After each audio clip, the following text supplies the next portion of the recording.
huge organisation. They had 4,000 employees. Mm-hmm. It grew from a few dozen in London to like almost 900 across all of Europe. So shitloads of data everywhere. And we were just doing like manual reporting. What do you mean by manual reporting? Just tell me what my global Juul sales are would require you to aggregate 50 different spreadsheets. Oh, really? For example. Oh, that's crazy. At what stage of Juul was that? That was after their big $38 billion valuation. No way. At Ultra, $38 billion valuation? Ultra took a 35% stake in them and paid for it in cash. Who did? One of the main tobacco companies called Ultra. And they paid in cash? Paid in cash. Was that a good exit for early investors? Yes. Yeah. My ex-boss bought Fabric. Oh, no way. Yeah. Was he like the founder, or was he? No, he was one of the. He actually joined Juul at PAX. So before Juul did Juul. Juul started off trying to basically create something that vaporized nicotine, and then they were like, "Oh, we can apply this to weed," so they did it for cannabis, and then that spun off as something called PAX. Then after it spun off, they were like, "Right, let's go back to the drawing board with the nicotine vape," and then and they made Juul. What was the USP with Juul? It's just marketing. Better. No, it's just like meant to be the closest thing to a cigarette-like experience without any of the tobacco. Interesting. Some people call it the iPhone of vapes. I get that impression. You look like the Steve Jobs of Juul. Nope, with the black that was not my idea. I was just an underling. Okay, why don't we start then with your background, basically from uni. Yeah. To today. Okay, sure. So at uni, I did PPE at Oxford, and then I did masters. So I did a classic thing of going into banking. So I was doing healthcare investment banking at Rothschild in London, and I think it's quite it's a tough environment, right? You learn a lot about just how to work, but the work itself is fairly thankless. So I heard about this company that was faster to reach a $10 billion valuation than even something like Facebook, called Juul, and the mission made a lot of sense, right? Stop people smoking, use this thing instead. So I joined Juul, and it was in their sort of strategy team. But obviously a lot of what we had to do was prepare reports for general commercial purposes, but also things like board meetings, and this required like an enormous amount of manual reporting. So if you imagine that you're distributing fast-moving consumer goods across like 15 different countries with complicated and sophisticated networks of like warehouses and different suppliers, that creates a lot of data, and all of it's quite bad. So people trying to understand what was going on was non-trivial. Like demand planning was very hard. So that's basically how I fell into data. So after that, I sort of briefly forayed back into finance, left that job because they didn't like me doing data, and then built out the data function at a Series C sort of fintech company in London called Kodak, so Unified Accounting API. And just sort of run into some interesting challenges along the way, and then started Orchestra. When I try and think back to younger me and the question I would have asked, I would have seen your profile on LinkedIn and say it's very threatening, not threatening in a bad way, just like you've done Oxford, IB, really good job at Juul, and then everything like that. And now you've started your own startup. How much of the skill developed in all of those things that you did before have you used for Orchestra? And for someone who maybe isn't going to go to Oxford because it's just not fitting their character, what would you say to them that they could still do? Like you obviously there's so many paths. I mean, I think this is the interesting thing about tech, right? It's like, because we need to hire software engineers at the moment, people will always evangelize around, they say, oh, you should be hiring engineers from this company. But it's like, well, why? Right? It's like anyone can kind of join these companies like Facebook or Google, but to an extent. but it's sort of like, it's less about what's on the CV, but more about the skills you pick up, right? And like how you're learning all the time. So that, I think that's been sort of like my main driver, right? It's like just at school, at uni, work, just always trying to keep learning things, which is why I've never sort of done anything for more than a couple of years.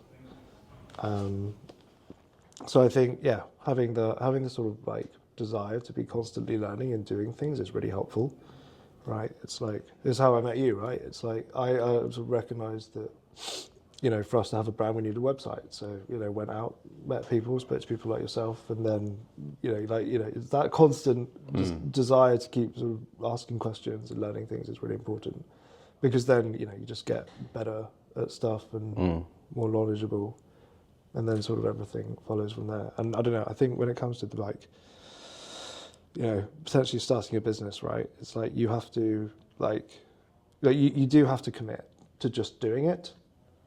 And that doesn't have to be committing to, founding a legal entity or like setting up a website or spending your life savings on some speculative idea. But it is a commitment to spend time into working out what you think it should be.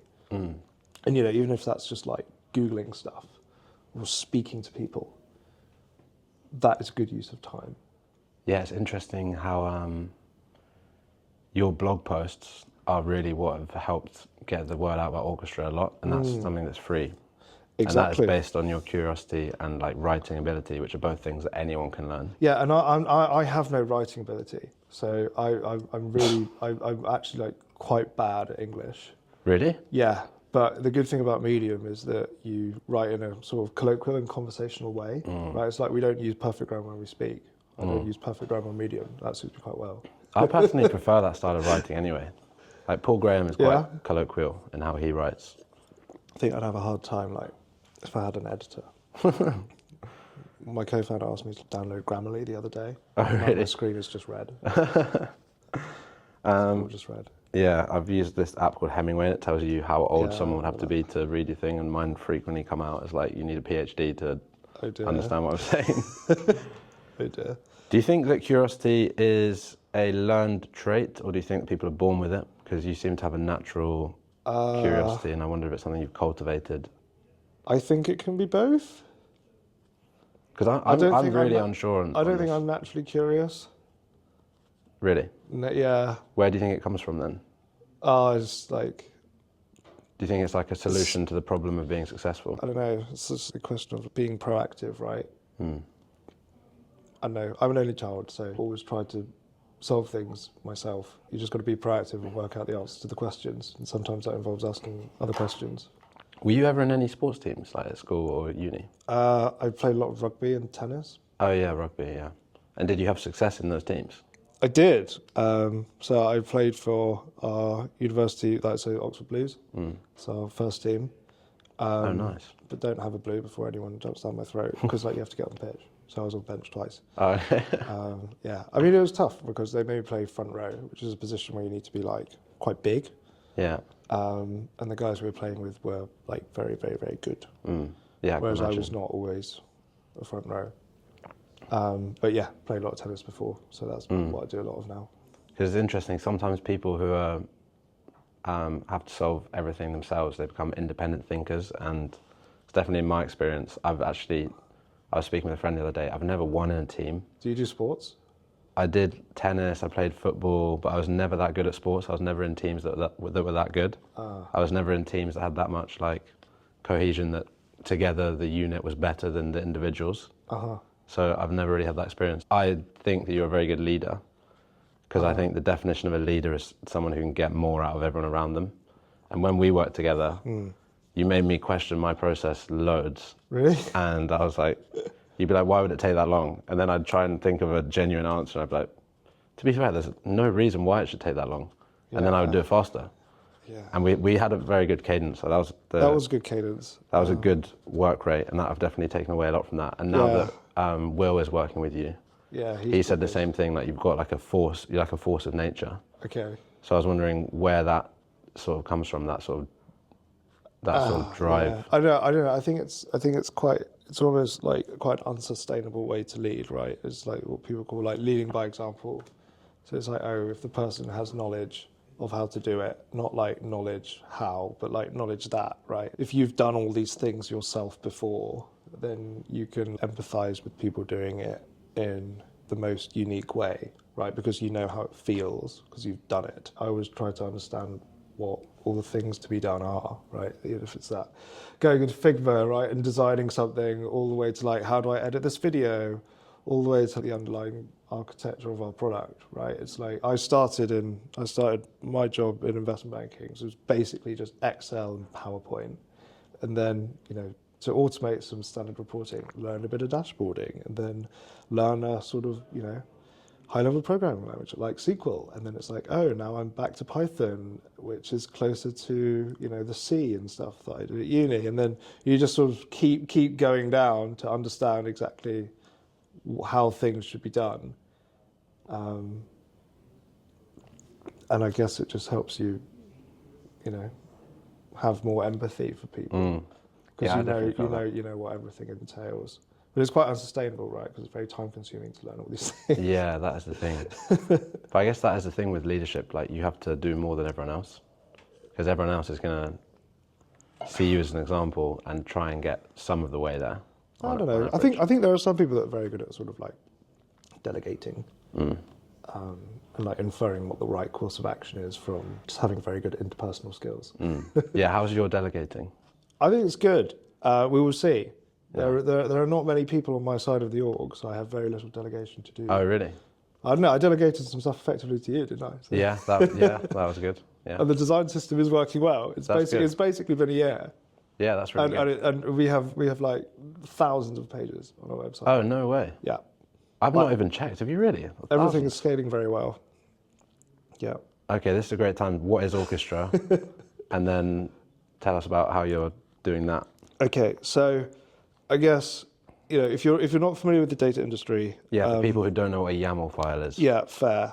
Basically, often people would download stuff into Excel, right, to answer questions, just random stuff like who's using my product and how much, like how are sales changing over time.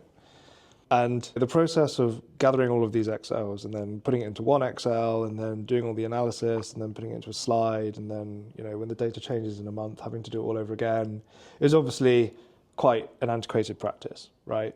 And it's emerging now that there are ways to automate this. And there are lots and lots of interesting data sources that exist in the cloud, so just in applications. So, could even just be like Google, right? Or like your email is a source of data. And if you imagine you have all these different sources, what everyone's trying to do is get data from all the sources, put it into one place, get it into a format that's kind of helpful, and then display and distribute these insights to people. So instead of you just having to go around into 10 different places and put everything into Excel and manually do it to work out the answer to a question, you use a data stack. And the set of tools used to do this is called a data stack, right? It's basically just cloud-based applications. And because of the way data pipelines are built, you have to coordinate these different components of the stack, right? They don't just speak to each other naturally. What are the building blocks, high level, of a data stack? Something to basically move data from place to place, like a data storage layer, so like a database or an object store. Yeah. So you could say it's kind of like car parks, roads, motorways. Yeah. And then showrooms? Maybe. I don't know. Like the data doesn't drive itself. Yeah. It's more like oil, right? So Okay. you have like raw data, crude oil. And okay. That gets transported to a refinery from various places. And then in the refinery, they spend lots of money to get the finished product, and then the finished product has all of these other use cases, and that gets exported, right? That's the classic data. That makes sense. And basically, the process of monitoring and making all of that happen is basically what we do. So, you would build your data pipelines in Orchestra, and then we would trigger and monitor all of the things, yeah, just help you manage all of your data pipelines. And I think an important part of the story is, am I right in saying this didn't exist, which is why in your previous roles you struggled? It has existed for a very long time, right? So the process of triggering something in a computer and then triggering something else, like that's something as old as, like computers themselves. So it's a very old problem. But I think what's new about Orchestra is, if you look back like 5-10 years, everyone is sort of building this themselves. And then maintaining the infrastructure to run the stuff they've just built themselves. Or they're using a legacy tool that is very, very, very expensive and hard to use, like, Talend or like Informatica, right? And over the last 5 years, like common architectural patterns have emerged, right? So you go back to your oil analogy, right? It's not like people are just drilling for oil in random places and then putting it in random containers like barrels or like buckets and then transporting it in random ways like planes, cars. It's like, no. It's like, it's very systematic, right? It's like you drill here, it gets loaded into these standard containers, it gets shipped by these things, right? It's all kind of the same, right? It's like, sure, there are many oil companies, but they all have, I would wager, they have similar sets of infrastructure. But it probably wasn't like that 100 years ago.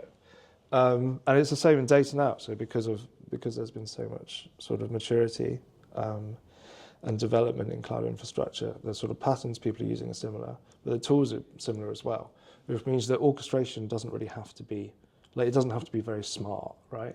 So you've already got things which are very smart. And yet, you still have these large armies of data engineers building, these awesome tools, awesome ways to do it. But they're all building the same thing. And, it's stuff that takes a long time to get right.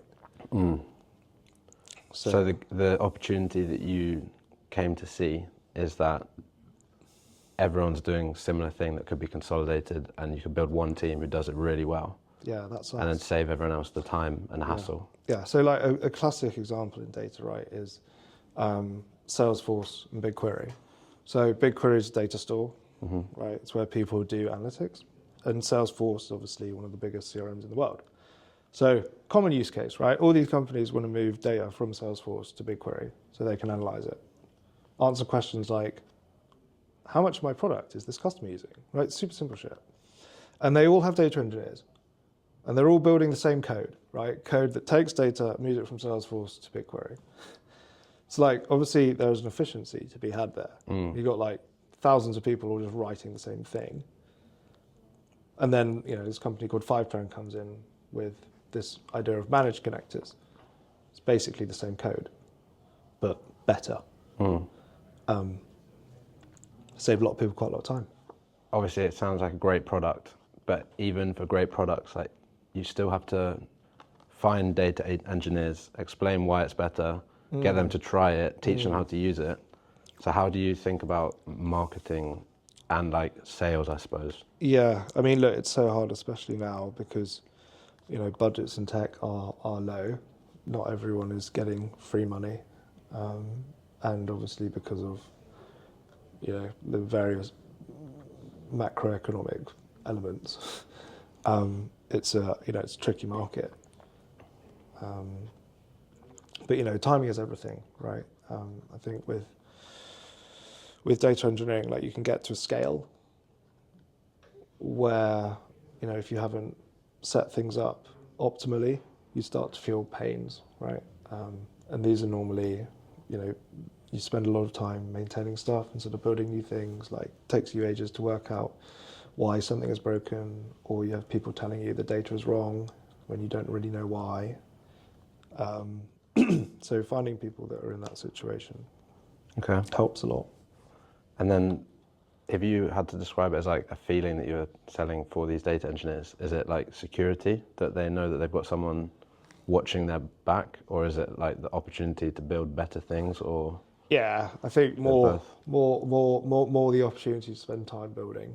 Okay. Because that's what we like doing. Okay, so it's basically abstracting the mundane. Yeah, you can also go on holiday if you use Orchestra because anyone can use it. It's not like, You know, you're not going to create this like labyrinthine spaghetti maze, code maze thing that only you understand, which means you can never go on holiday. Yeah, 'cause I can imagine that'd be very stressful if you're working for like a fast-growing startup and you've said like, I'll take responsibility for the data. Yeah, you don't. You're not And you gonna- always take those little shortcuts during your like yeah. months. Yeah, you and think you're a legend, but it's actually quite a bad idea. Yeah, it's like anything, even design system.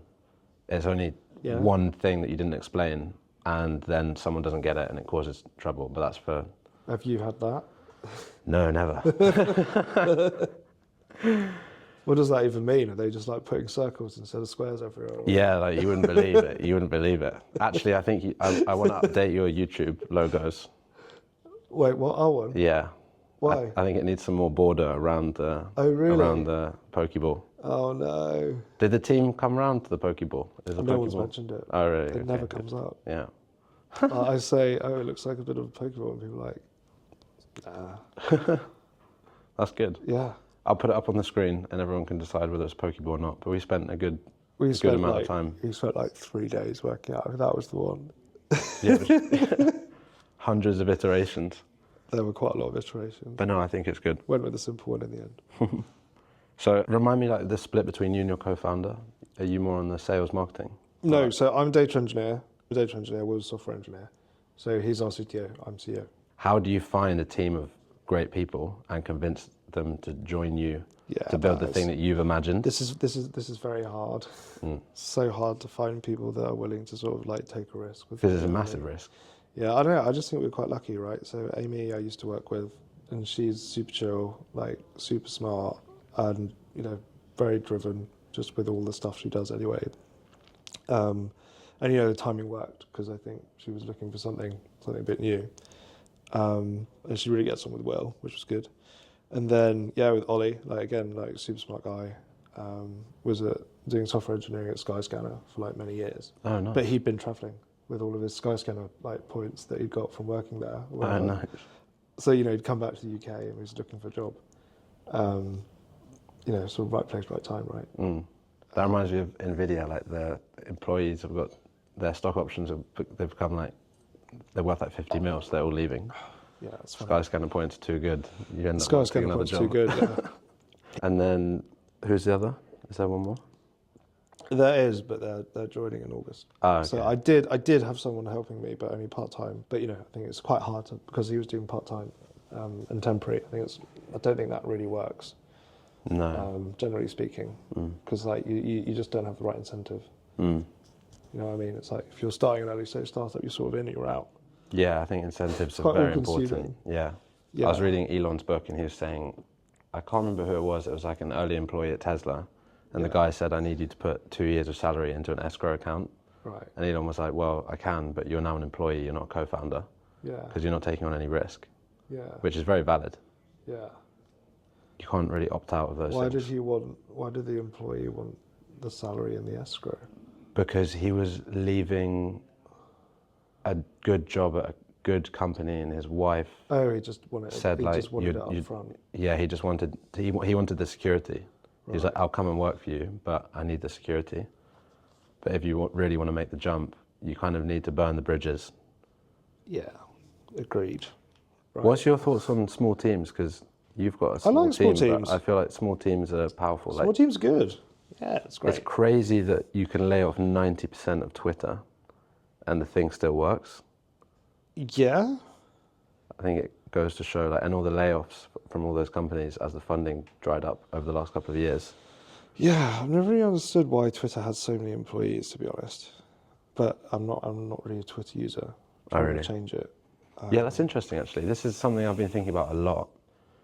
I've got lots of friends who are Instagram as their main users. I've got lots of friends, not many who are Twitter, some who are LinkedIn, some poor souls who are TikTok. Yeah, you're probably the LinkedIn. Yeah, you can't get off TikTok. Yeah. TikTok.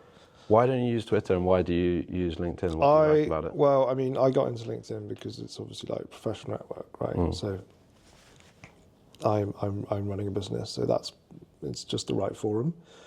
But I don't know, I was looking at Twitter and like, I don't know, I think the reason I always stayed away from it was just because I just thought it was just like full of like, you know, people just spouting crap, basically.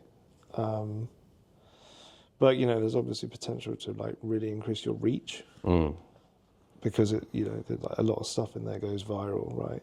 Like it's a lot more dopamine-y, Yeah. like short content, short tweets. It's a lot more conversational as well because it's Yeah. less.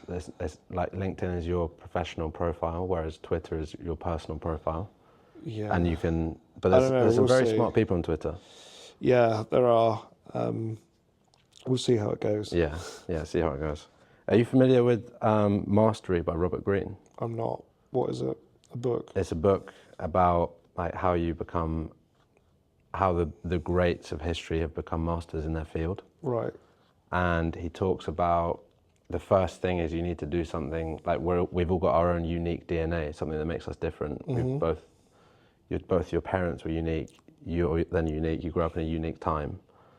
And then you need to find that thing that sparks that excitement in you more than something else, because that's the thing that you'll work on and you'll make all the sacrifices that are necessary to achieve mastery over that thing. So I was wondering if you've ever thought about what that thing would be for you. Like, is it data?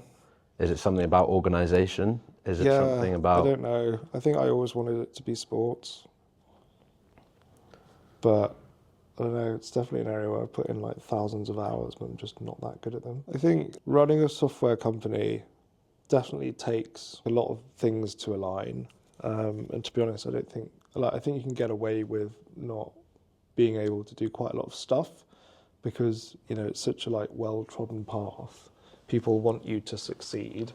Like if you have money to spend, there will be people you can find that can plug in the gaps so that you do it well, right? And then it's essentially just a question of like, can you hire good people? But as you allude to, right, it's like we don't have a big team. We do everything ourselves. It's like we worked with you to help us with our design. We weren't going to do that ourselves. Even we have a limit. But some people would just sort of try to outsource as much stuff as they can, right? I've always thought that like I'm quite effective at getting things done, and yeah, like so I'm not very very very very good at like a small subset of things. I'm like reasonably good at like many things, and I think like running a business calls for like like knowledge in many areas as opposed to just being really good at one thing. It's like some people want to see tech companies that are founded by people that have just worked in one very niche software engine area for a very long period of time. But I don't know. My experience so far has been that like if I was that person, then we would have no traction because no one would know about what it is we're doing. Yeah. I mean, it's very true. I'm firmly, for a while, I was very worried that I was going to have to be a specialist, and that's just not aligned with me at all. But now, as time's gone on, there's so many paths, and even if you were to say... What would you have been a specialist in, though? That's a great question. That was half the problem, because I didn't want to choose anything, because I did maths and physics, what I was good at school, so I did engineering at uni. Right. Then even in engineering, then you had to choose between like mechanical, civil, electrical. So every single thing, I felt like I was closing off loads of doors rather than opening more doors. Should have done a PPE degree. Yeah. But yeah, I think being a generalist, especially now, is definitely more important because AI is a massive thing that could wipe. The more specialized you are, it happens in nature as well. When something evolves to be very specialized and the environment changes, it can more easily go extinct because it's less adaptable. Yeah, that's fair. I worked in tech consulting, so I've seen enough to know that it's not as simple as AI can write code now. It's going to be, now AI is going to do that because totally. in enterprise software is a completely different kettle of fish to like a Spotify app. Sure, yeah. But what are your thoughts on how AI and software SaaS companies like play together? It's really interesting because you learn about patterns that are common in terms of how people achieve things, right? If people wanted to answer basic business questions like, who's using my product?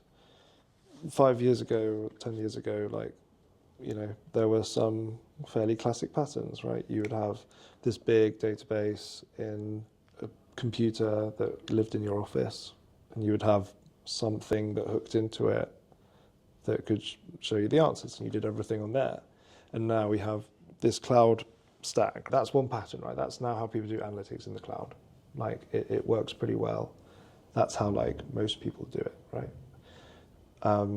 But then it means like that's relevant in terms of thinking about, okay, how can people doing that do something else, or could that workflow be used for something else, right? It's like you have to understand it from that perspective.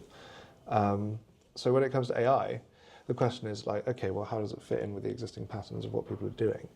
And that's why it's so interesting, because a lot of the people that are leveraging at the moment are software engineers, right? So, you know, the advantage for me of sort of being relatively technical, but also like, you know, having awareness of lots of different things, is that I can sort of put software engineering hat on and say, okay, if I was a software engineer, how would I use this? And it's basically just an API call. But like, given some of the nuances, like, you know, like the prompt window and, you know, the fact that the API call can return something completely random, like that's very hard to test. So like a lot of software engineers just kind of stop there, right? Because they're like, well, I can't actually robustly test the system, so I'm just going to kind of leave it for now. Like machine learning engineers, like what are they doing? They're building systems to like prevent fraud because they work for payment processing companies. Like, are they using AI? No, they don't need it. Like they already have really great sophisticated statistical models that just, you know what I mean? Like Gen AI is something different. So like it doesn't really fit into those patterns, or like that's how it does fit in. And like, you know, on the analytics side, which is where sort of Orchestra operates, it's like, well, where does that fit in? Like, what are you doing there? Like, are people using AI to help them answer business questions? Right? And some people would say, yeah, like this is a huge thing. It's like the semantic layer, like chatbots that can just tell you what your sales are. But again, you know, it's a terrible application of AI, because it requires the AI to be able to do maths, which it can't, because that's not how it works. Yeah, So, but like people don't seem to get that. It actually took me a while to realise that like Gen AI is just a model that's really good at predicting the next thing. So like if you ask it what's 2 + 2, like it's not capable of understanding. It doesn't have the concept of addition. yeah. But it will say, well, okay, first character 2, second character plus, third character 2. I reckon the fourth one's going to be equals. I reckon the fifth one's going to be 4. Is that right? It's sort of like, you know, if you had every single equation in the world, you'd written it down in a book, you gave it to someone, and they memorized all of it. And they had context over all of it. That's how it would answer maths. It wouldn't actually like understand the concept of it. Yeah, I wonder which is interesting. I wonder how. Firstly, I completely agree, and I've not really been. I think AI is it's more amazing what it can do, given that that's how it works to me. Agreed. Rather than purely just what it can do. Yeah, it's quite quick. Like, it's amazing what it can write based on those assumptions. Yeah. I feel like it needs like a science layer where we just put in everything we know about maths and physics and say, like, first of all, check this. And that's like just straight up look up in a database. And then once you've done that, then you can start doing this statistical language game. Yeah, I don't know. Yeah. Could not possibly comment. But I think the other thing with AI is that it seems that the models themselves, and maybe you know better than me, but most people use the same model and then they train it with different data for different durations of time, and that's what gives you Claude or ChatGPT. But it's the same like transformer model that eventually led there. Transformer architecture, yeah. Yeah, architecture. So surely having better data products is going to build better AI experiences. Like you say, an AI that can pull in data from places. I mean, look, I think foundational models are required to be trained on like an enormous corpus of data, right? Same thing with all. The better data you put in, the better the model is going to be. But you know, if we go back to this idea of patterns, right? It's like when you have machine learning researchers working out how to train good models. It's not like they're doing data engineering and you know, having a, you know, modern data stack pipeline serving them all of their trading data in real time. Like, that's just not what they do, right? It's like you just gather a data set manually and you curate it and you make sure it's really good. And then you train your model offline and then you test it offline. And then when it's good, you can make it available somehow. So yeah, obviously data is important for training models, but it's not sort of the same data products that we would talk about in Orchestra. Interesting. So different scales. So you don't think that, for now, you think that AI is going to augment the role of the software engineer? Yeah, I think so. It's going to augment many people's roles, right? I think people definitely, from the sidelines, you see AI and you see that it can write something like, okay, it's going to take everyone's jobs. But if anyone has any kind of job with any level of depth, you try and take AI with you into the depth, and it, in my experience, it does fall off pretty quickly. It's also really bad at like sounding like you. So like, it's so easy for a human to recognize something that's written by AI. I don't really know why, but it is. Yeah, it'd be interesting. And like, it's an instant turn off to like reading something that's not purely like informative.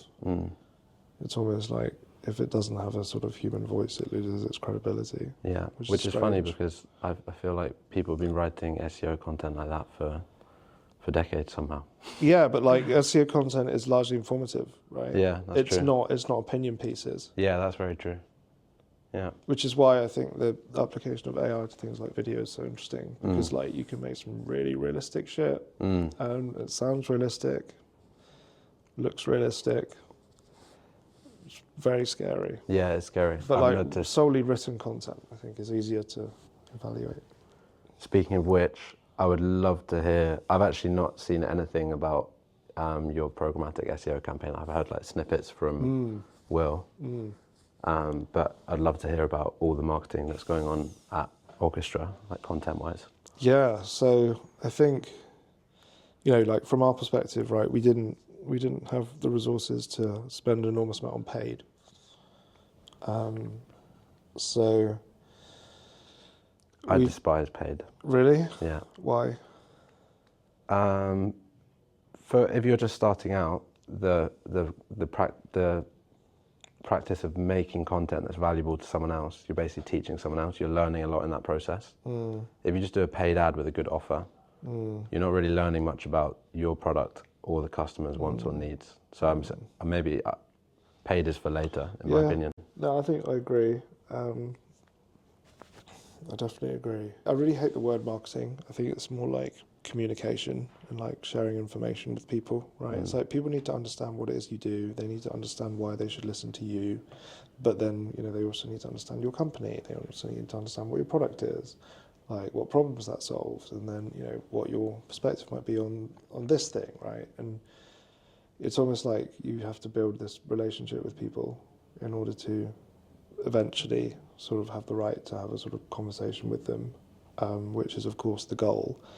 And you know, like there's one school of thought in marketing which is this, right? Which is you do all this like top of funnel engagement stuff, build the brand, and then that contributes to the likelihood that someone will take a meeting with you, right? Because they know you and respect you.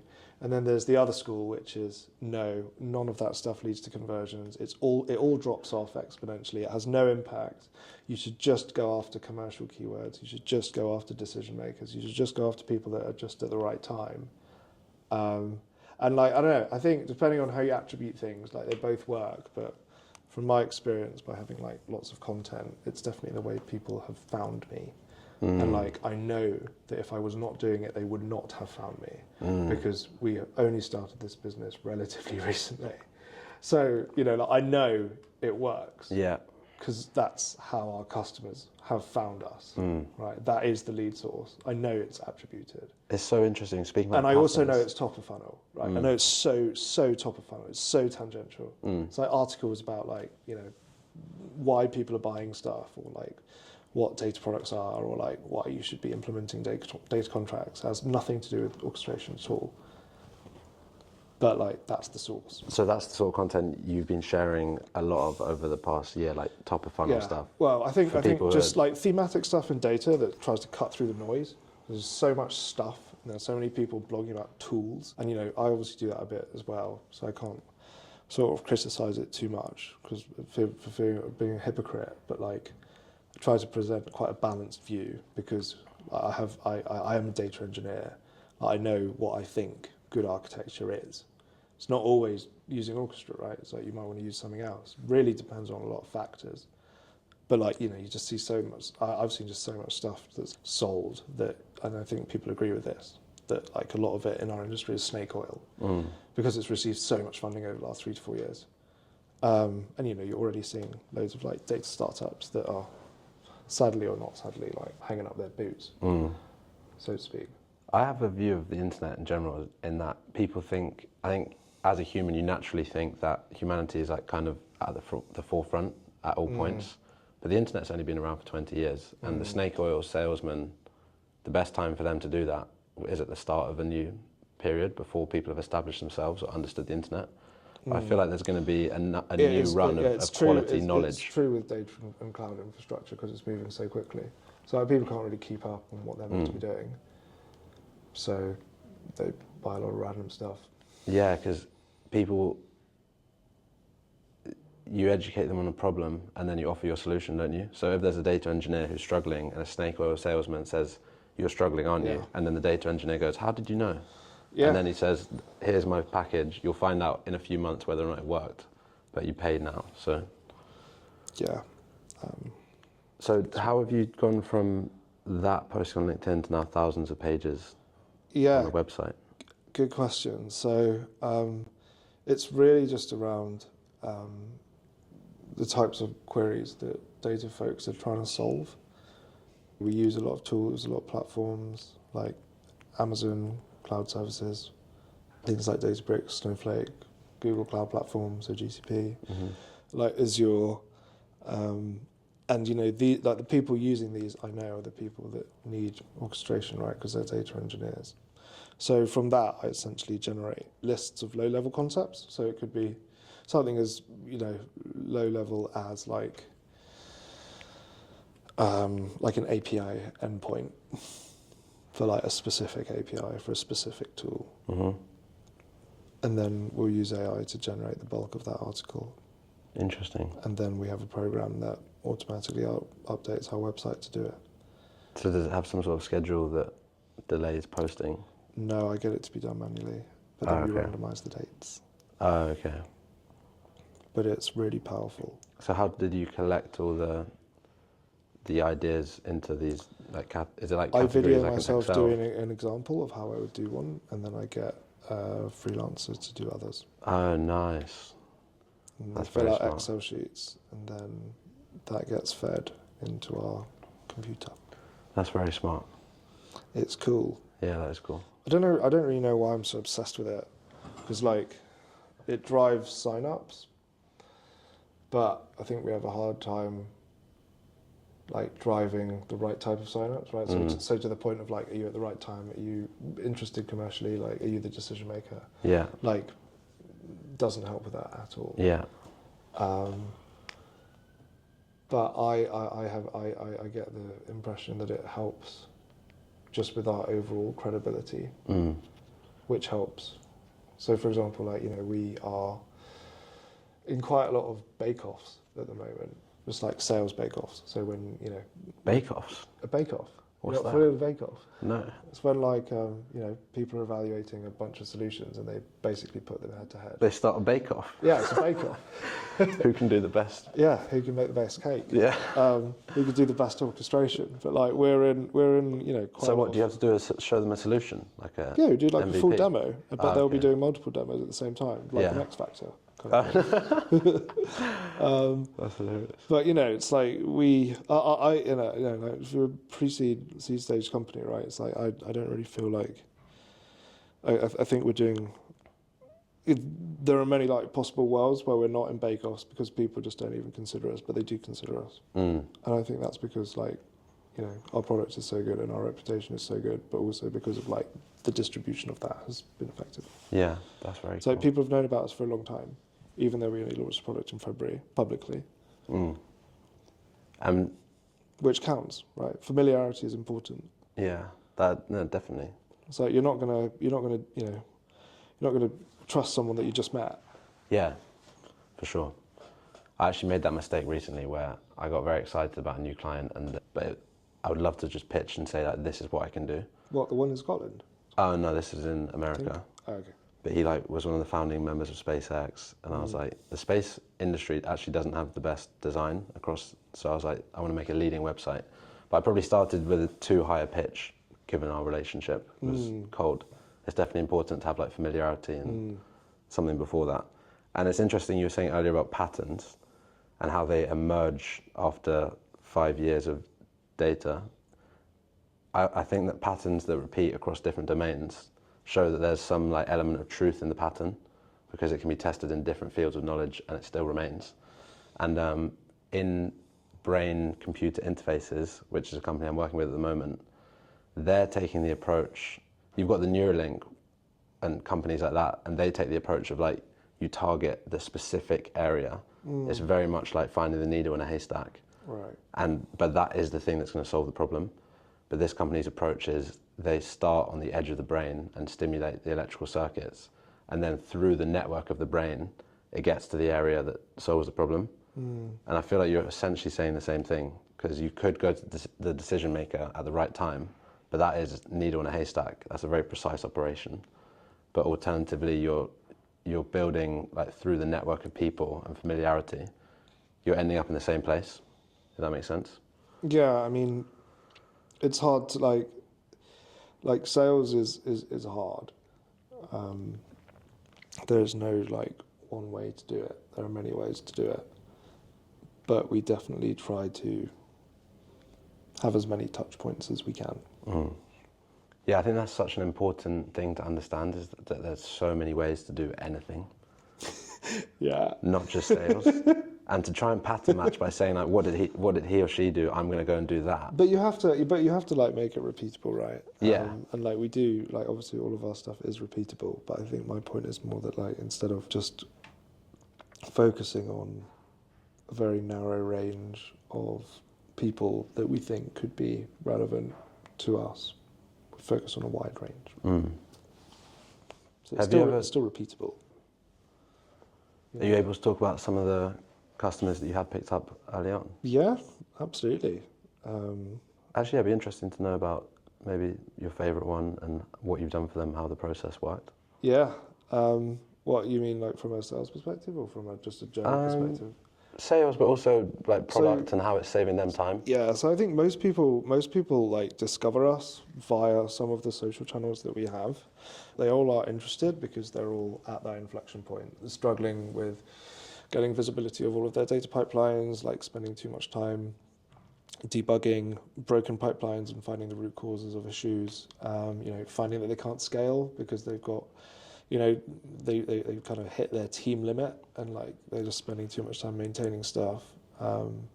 Sometimes people being reactive rather than proactive to things like data quality issues, and increasingly people that are undergoing some kind of project or strategic review, right? Like migrating from on-premises to cloud or upgrading their existing cloud infrastructure because it's too old and costly to maintain. These are all the sort of very common themes. I suppose you can have data debt, like technical You can debt. have data debt, like tech debt, and people have a lot of this. They come to us, and we try to build a relationship, work out what exactly is the cause of the problem, right? And if we can help, then great. And if not, then that's also fine. We were speaking to one guy who's basically running data for, a private equity company, but all of their portfolio companies. So, super busy. It's got a lot of stuff to do. Just implementing the data warehouse, which is where you store the data. So probably not ready for orchestration yet.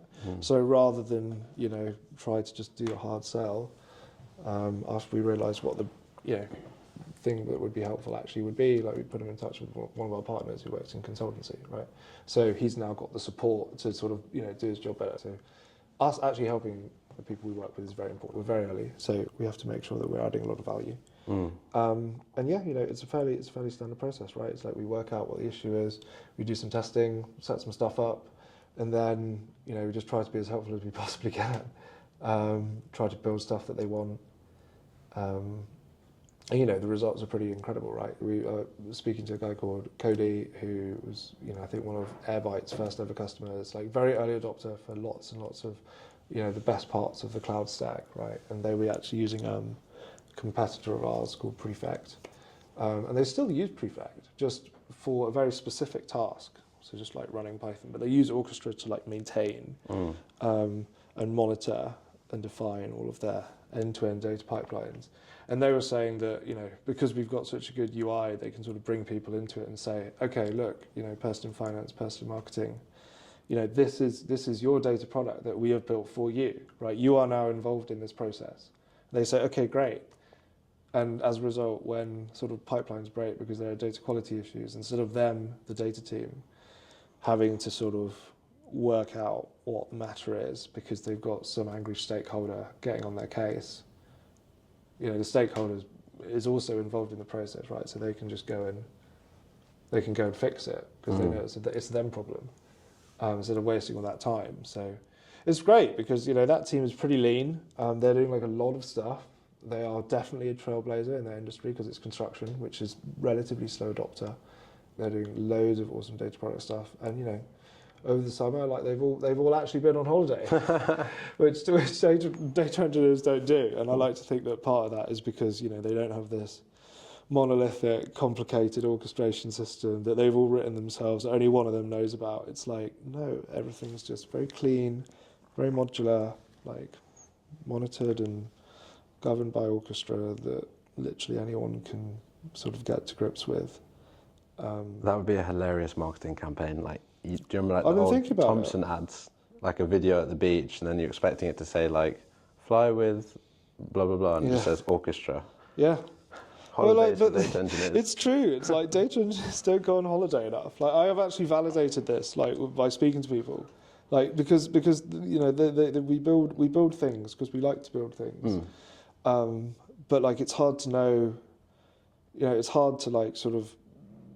It's hard to know when to stop, right? And it's hard to know when to, just sort of admit that sometimes you've built something and like you went too far. You went too far. It's like I've done this. So like at Kodak, we had like a very complicated usage-based billing system that changed multiple times while I was there, which actually meant that the billing system itself was 3 times as complicated as it should have been because you were simultaneously trying to support 3 different pricing plans at any one point in time, right? Because it changed. And I was like, oh, it'll be fine. Just give me the data. I'll just build it. It'll be fine.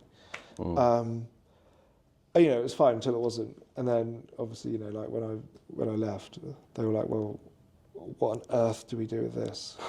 Like, how does this work? What is this? Oh, was that a problem when you left? I guess it must. I mean, like we did a handover, so it wasn't a problem. Yeah, but like we had to do a handover. But the point is, I shouldn't have done that. Yeah. Like that was me being vain, being like, oh, I can just sort this. It'll be fine. It's like red flag, like huge key man risk. Yeah. Don't do that. Yeah, red flag. But also, I think the fact that you are doing that, or that a data engineer is doing that, is not. It's not necessarily a bad thing. It's a great thing. It's tenacity and like the drive to do it. Completely. Just, and like if you have the resources to support it, it works. But this is what happens, right? So like for example, like Kraken Energy, right? They've got scores of platform engineers, and they forked Airflow and like maintain their own version of that, which is sort of open source alternative to doing orchestration with us. And it works for them. Because they have the resource, right? That's fine. I wouldn't go there and try to sell them that unless they said to me, we are really struggling with trying to maintain all of this resource. We don't have the budget for it. It's just, a lot of people are not in that position. And also a lot of organizations aren't in that position, right? So like data teams have really suffered over the last few years in terms of like, not having their value perceived by the business, which is really sad because... Yeah, which is completely crazy. Yeah, I know. It's like on the one hand, you've got people saying, no, I'm not going to invest any more in data, like reduce headcount. On the other, it's like, I want to make use of AI for business use cases, which obviously requires data pipelines. That is really interesting. I've seen like startups, like Webflow is a great example, and Figma. Yeah. They go from startup, as you're saying, providing lots of extra value, And then you can just see when they've like progressively hired like a more aggressive CFO, and suddenly the pricing is getting more aggressive, the lock-in contracts are worse, the updates for the product are slower. Figma started charging for design mode. What, like? So like when you get the HTML version of components. Oh, right, yeah. It's like 15 quid a month, I think. Classic. Yeah. I still need to remind myself to turn off the AI training on my designs. Because at first I was like, I don't really mind, but then I saw... Does that cost? To turn it off? Yeah. I don't think so, But, like, you have to go into the settings and then find where you turn it off. So they allow you to opt out, but they don't tell you to opt out, and it's naturally automatically opt in. Yeah. But someone said like design a weather app, and it basically did Apple weather. So because it's not trained on many things, I think it just has gone from like AI getting the best of everything to a copycat. Right. So now I'd actually prefer to avoid that. Yeah, that's fair.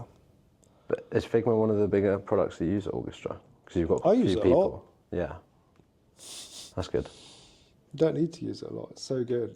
I wish everyone was more like you. All my clients are like, can you make it in PowerPoint? It's fine. I've started making slides in Figma. I do PDFs in Figma. Have you tried Figma Slides yet? No, but I will. Yeah, I feel like that's gonna be good. Because I'm comfortable in Figma, and as long as you can export it to the format you need, what does it matter? Yeah, exactly. It's much more responsive than slides as well. Yeah. Can't stand a laggy UI. That's why Orchestra's very snappy. Yeah, how snappy is it now? It's snappy. Yeah. Snappy. How do they make products snappy? Like, is it just Not sure. clean code? Not sure. I never got to front end. Oh, really? Yeah, I couldn't get my head around it. Because that's one thing. If you use a web, if you use a website, snappiness is actually the best feeling ever. I know, it's so important. It's like being in a nice car and switching the dial, and it's got little bumps, just like this. Yeah. Yeah, I don't know. I think this is a big deal for me, because a lot of the like sort of like web-based tools that help you govern things like are very slow. So like Azure Data Factory, or like like the older version of Matillion. Like I know they have like cloud now, but like it's not a good experience. So we wanted Orchestra to like be a really good experience in that regard. What time is it? Oh, it's 2. Oh, nice. We should leave. Yeah, okay. Last thing, what's next for the Orchestra and yourself? We're going to hire more people and build more stuff. Okay, nice. This is a lovely office. If anyone has made it this far, then I feel like you're destined to work here. Yeah, absolutely.